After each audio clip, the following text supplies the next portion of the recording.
Ilahi ta'ala. So we are continuing in the light summary. We're on the section of the conditions of prayer.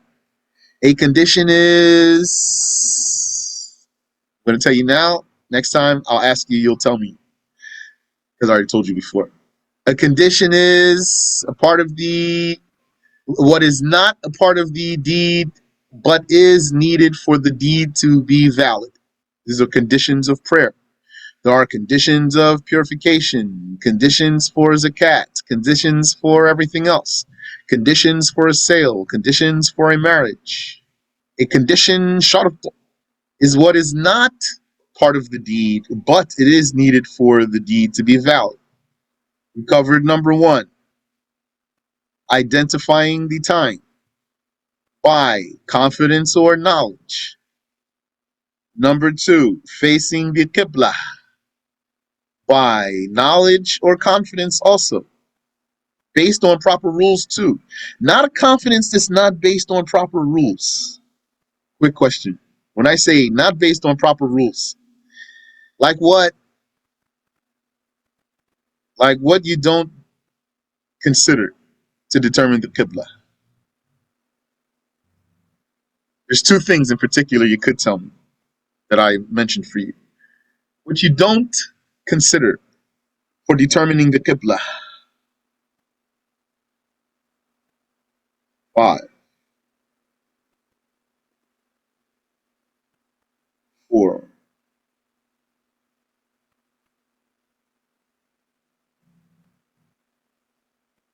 3,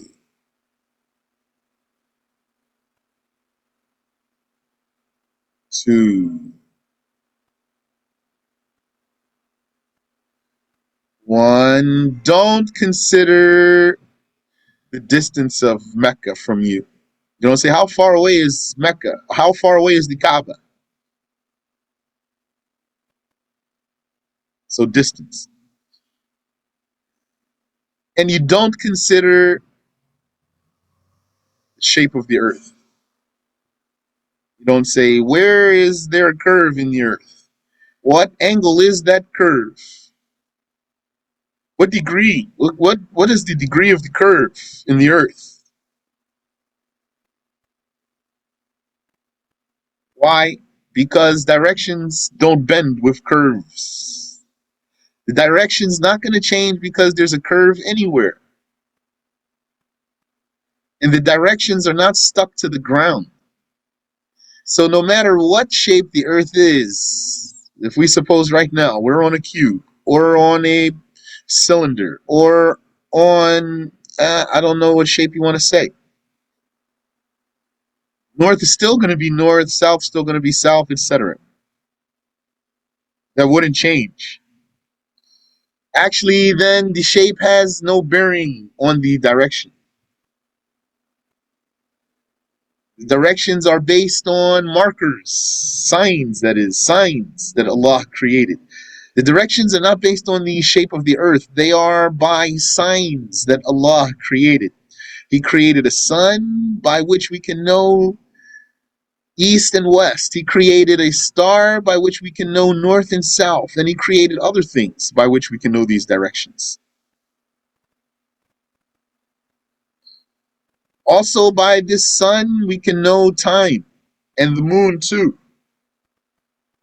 By the sun, we can count the days, and by the moon, we can count the months and the years.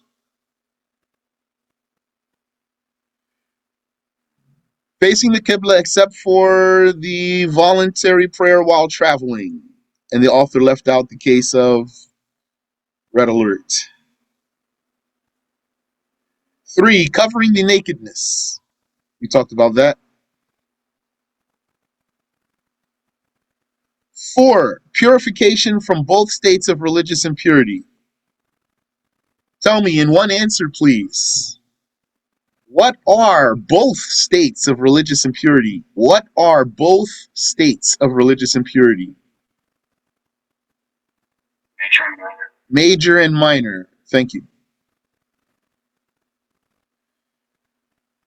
Okay.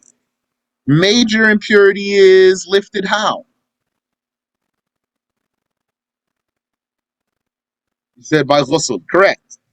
And minor impurity is lifted how? Not istinja. Incorrect answer. Someone said wudu. Someone else said wudu.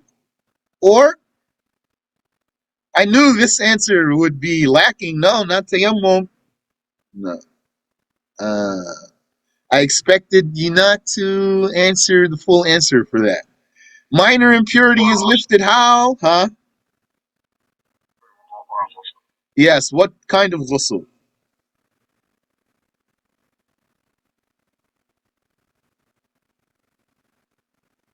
Obligatory only. Minor impurity is lifted by wudu or obligatory ghusl. For wudu, you don't have to intend the obligation. If your intention is merely wudu, that's valid. For a ghusl, you need to intend the obligation if it's obligatory.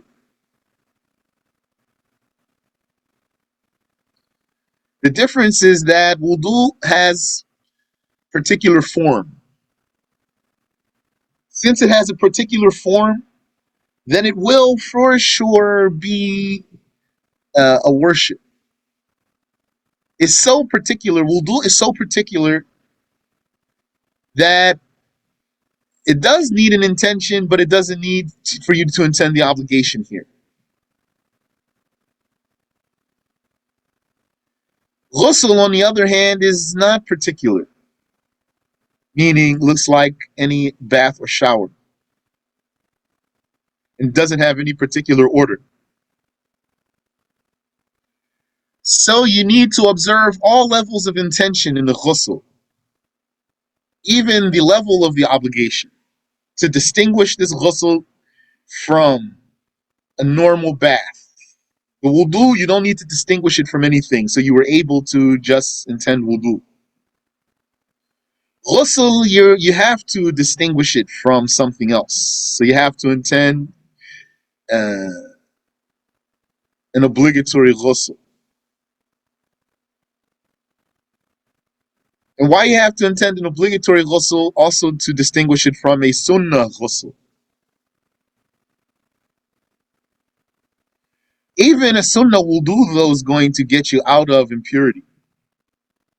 A sunnah ghusl does not take you out of impurity. A sunnah ghusl does not take you out of impurity. A sunnah wudu will take you out of impurity. Meaning, if you urinated, for example, and then you made wudu so you can recite the Quran, so not for an obligation. It wasn't an obligation on you to make that wudu, and the reason you made it for also was not an obligation. You will be able to pray with this wudu. It takes you out of the impurity, even if it were not intended as an obligation or for an obligation. Ghusl will not get you out of impurity without an intention of an obligation. So, if a person needed a ghusl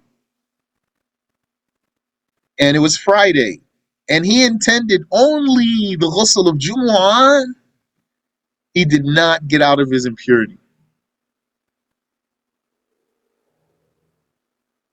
Because that's a sunnah ghusl. So he has to intend the obligatory ghusl.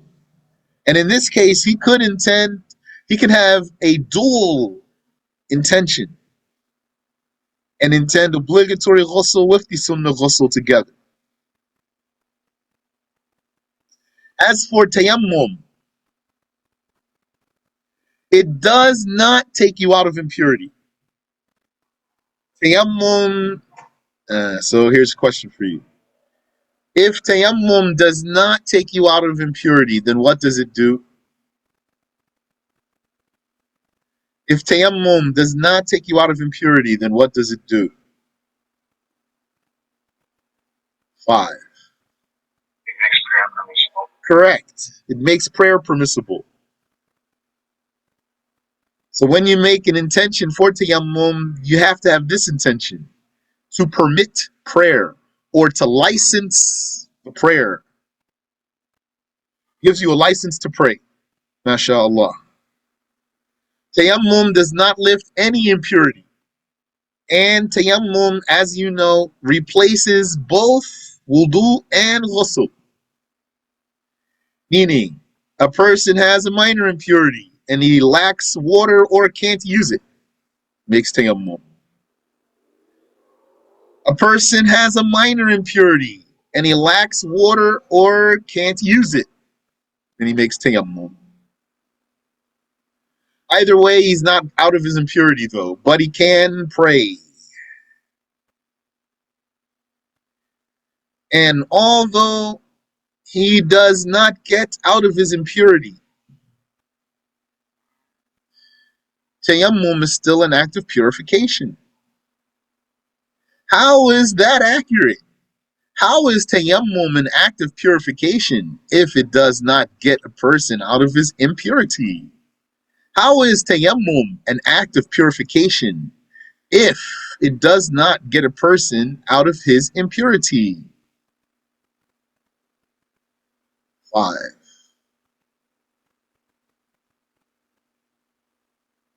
4,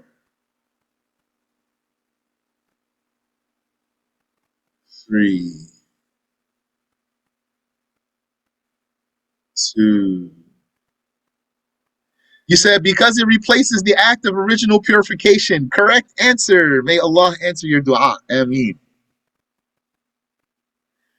Because it replaces the original purification. Therefore, it is purification by being a replacement. Or we can say it another way. Tayammum is an act of purification by definition. By definition. By definition of tayammum? No. By definition of purification. Because what's the definition of purification, please? And for bonus points, you're going to tell me whose definition it is.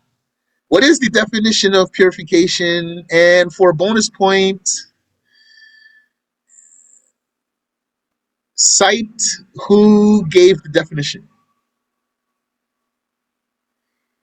Why? And don't forget also, if you want to answer the question, you need time, just tell me you're answering and you will cancel the countdown. 5,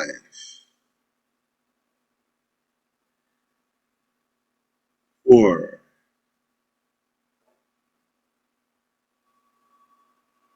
3,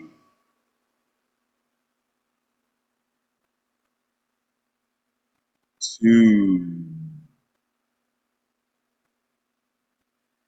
1. Purification is Raf'ul Hadath, lifting impurity.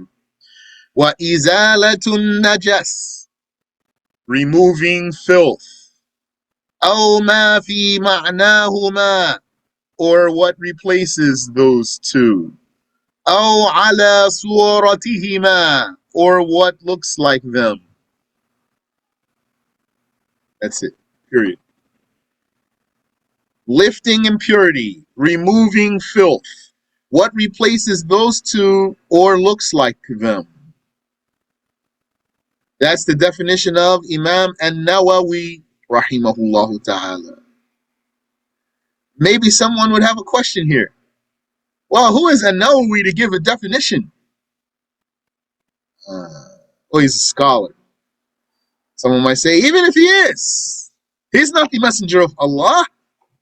Sallallahu alayhi wa sallam. Yeah, but when you're a scholar like that, and you have so much knowledge on the subject, your knowledge is so encompassing of a subject, then you'll be able to give definitions. Because you have such a broad idea. This doesn't mean An-Nawawi doesn't miss anything at all, or that he knows everything on the subject. No.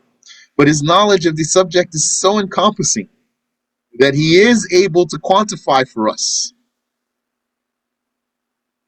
that topic. That's why he's the Shaykh of the Shafi'is.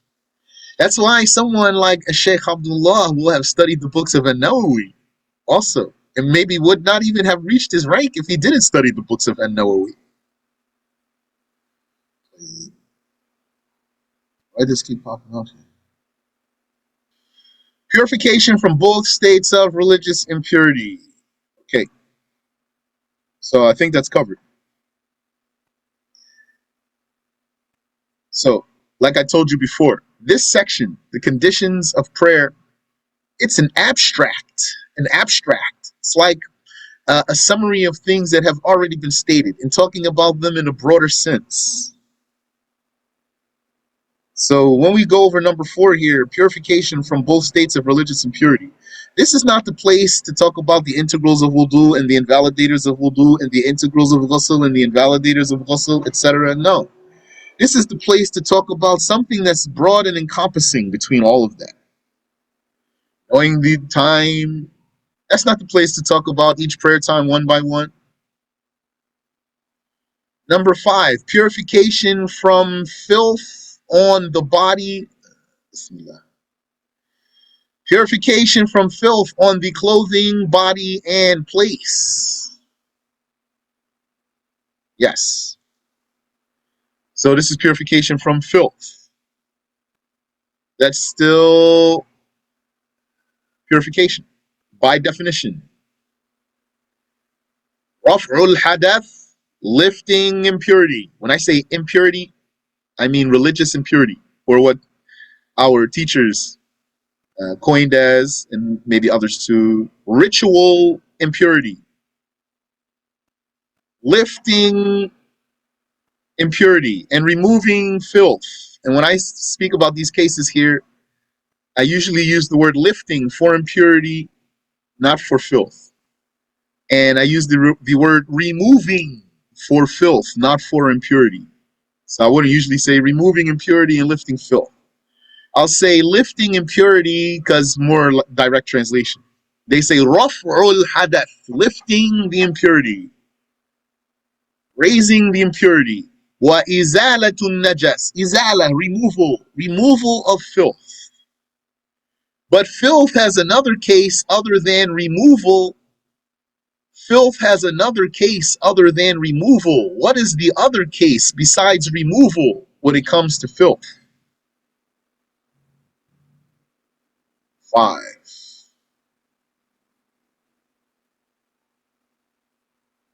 4,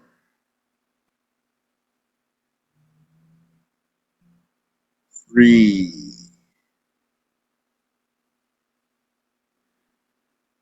2. No, not purify. 1. Transformation. Usually, in most cases, you're going to remove filth. But in some cases, you can do what? Transform filth into something pure.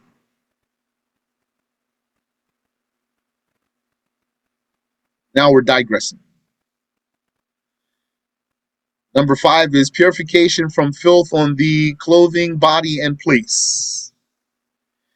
Well, it's a slight digression. It's possible that you had a najasa on your body and it transformed while it's on your body into something pure and you never removed it and you prayed, and that's valid. This is possible. How's that? So what in the first place then is transformed amongst the filth? There's 2 important cases. There's a number of cases, but 2 prominent cases of transforming filth. You said vinegar and animal skin, correct? Yani, transforming wine into vinegar without putting anything into the wine. And transforming animal skin by tanning. So if you had a najasa animal skin on yourself and somehow managed to tan it without removing it from yourself, and rinse it off too. You're going to need to rinse it off. And then you prayed, that's valid.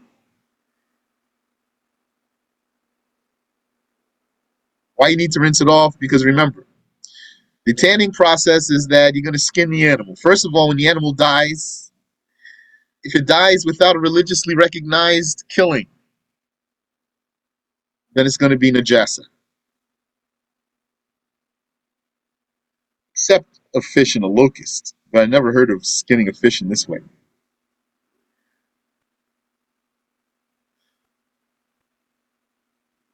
As if, I don't know. Can fish skin be tanned?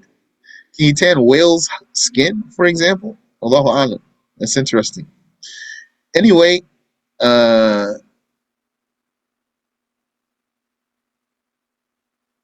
what you're going to do, you're going to have a dead animal, most likely it's najasa. You're going to skin it, so this skin is najasa. Nothing else is salvageable. Its teeth are not salvageable or anything else. Therefore, elephant tusk is najasa. Elephant ivory, that is. The ivory is najasa, according to the Shafi'i school, because it's not skin. You're going to remove the hair from the outer side, and that hair is najasa, and you're going to scrape the stuff off of the underside, the flesh, the fat, etc., blood. You're going to scrape that off of the underside with the appropriate material, like bird feces. Scrape it off with the likes of bird feces. When you do this, you have tanned the skin. You have tanned the skin. But you still need to rinse it off because it's still contaminated. Once you rinse it off, then it's good. You can pray in it too. Once you tan it, you can sell it, even if you don't rinse it off yet.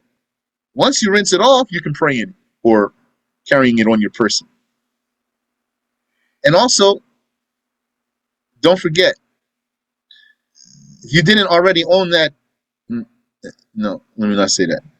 Don't forget, if that's a najasa skin, so some animal is dead, it's najasa, you don't own that najasa skin. Najasa, only Allah owns the najasa. We don't own najasa. It's not religiously possible. So this najasa skin is not yours. It is under your control, though. Now we're in a greater digression. It is under your control, though. Nobody can come and take it from you. It's not permissible to come push you and take your skin. But you don't own it. It's just under your control. So that's the thing. Once you tan it, then you own it, even before you rinse it off. That's how you look at a dog. Dog is najasa. You cannot own najasa, so you don't own the dog.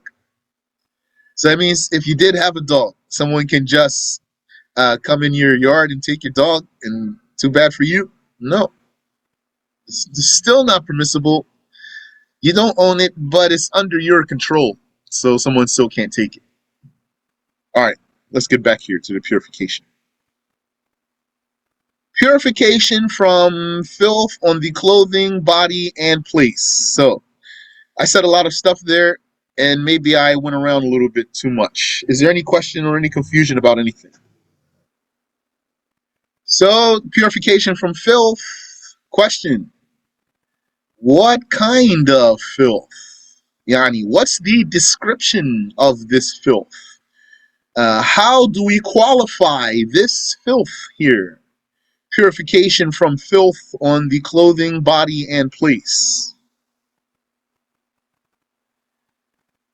What is the qualifier or description of this filth? 5, 4,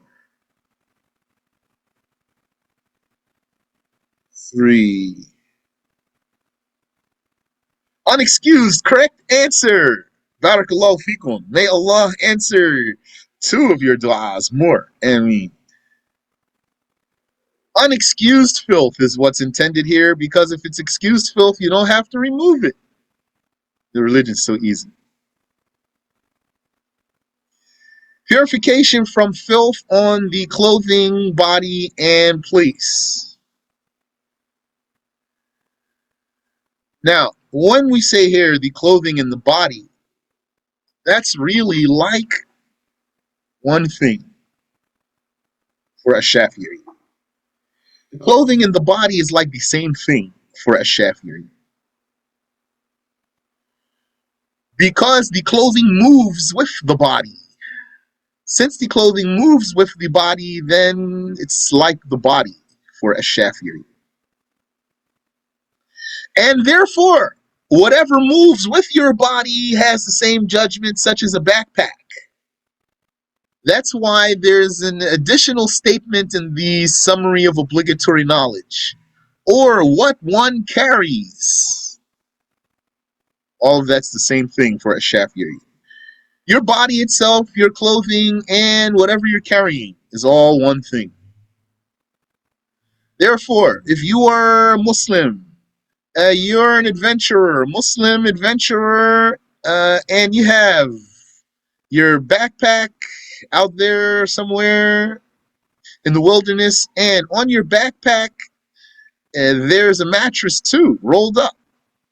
And on that mattress is a spot of najasa, unexcused. So the mattress is strapped to the backpack that's strapped to your shoulders. Still going to invalidate your prayer? Still going to invalidate your prayer because it moves with your body. As for the place, it means where the surface that your body is contacting, the surface that your body is contacting. So if you are in a standing position, the place refers to where your feet are. And if you are in sujood, the place refers to the 7 spots of sujood. Therefore, the place here does not mean next to you. If you prostrated on something pure, even if there were some feces right beneath your chest in your sujood, but where you actually touched is not contaminated, then this is valid. And if you put something over the najasa and pray on top of that, that's valid. Like a carpet, a sheet, or, for example, the whole floor was contaminated, so you stood on the bed and prayed, or you stood on the dresser and prayed. That's all valid. And number 6, knowing the obligation of the prayer from its original parts. Knowing the difference between, knowing the obligation of the prayer from its optional parts. Knowing the difference between the obligations and the optional parts of the prayer. Well, the way this is worded is not the best way. What did he say here in the Arabic? معرفة فروض الصلاة معرفة فروض الصلاة وسننها وسننها. Here it says from, no, and. Good thing we looked. I don't know why this thing keeps popping off like that. Still not as nice as the statement, as it's not better than the statement in the summary of obligatory knowledge, which is that the Shaykh said to not deem the obligatory part of the prayer optional. So the way this statement is worded is knowing, or if we want to say that other word, we said identifying